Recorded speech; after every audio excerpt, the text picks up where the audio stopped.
बंधु नमस्कार।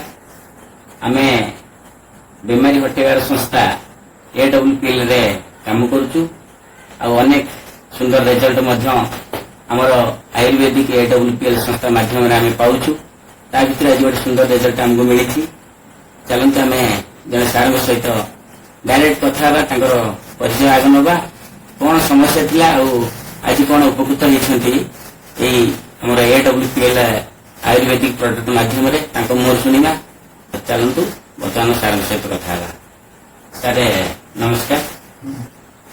प्रथम आपंकर परिचय टिके दिंतु आपंकर कौन समस्या थिला आज कौन उपशम पाई केते वर्ष समस्या डिटेल्स टिके आम व्यूअर्स मान कहले। मुझे शरद कुमार कर 77 मोर 40 वर्ष डायबिटीज दुटा इनसुलिन नौली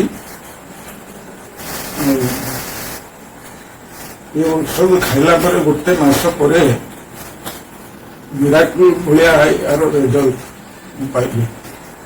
ये आखि दुटा मोर एत बड़ बड़ फुलिक रोला प्राय 50% कम जाए।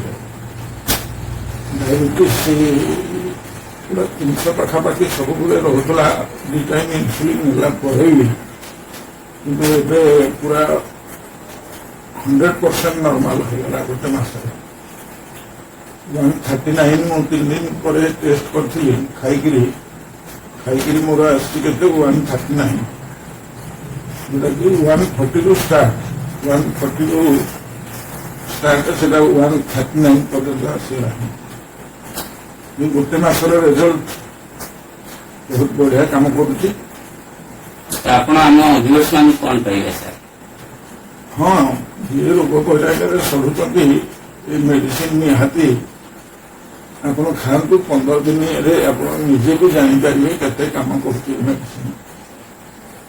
तो बंधु सार मात्र गोटे मास खाइबा भितर एतटा चेंज आसी सार एक्साइटमेंट खुशी आपण मान देखि परछंती।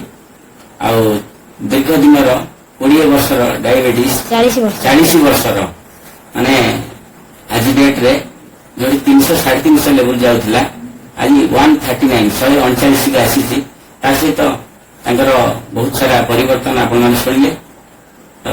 कौन कौन सब आप प्रोडक्ट खाई आम दर्शक देखा ये गोटे थंडर ब्लास्ट आड कराइला हाथ टिके थरिया किंतु डायबिटीज कोर्स थी आमर डायबिटक रस जोटा कि मुख्य ता सहित थिला क्लोरोडक रस जोटा कि एबे सरीनी आउ थे सार अलरेडी मगे खाई। ये हूँ फेनुग्रिक एक्सट्राक्ट कैप्सूल ता सहित बास पंचतुलसी भी अच्छी आउ गोटे दि जाइए आमर बोधे पाखे ना स्टेविया जोटा कि सुगार फ्री जो गचर पत्र स्टेविया गचर पत्र जो रसटा से दि जाइए। बास आपण मान बहुत धन्यवाद। जय जगन्नाथ।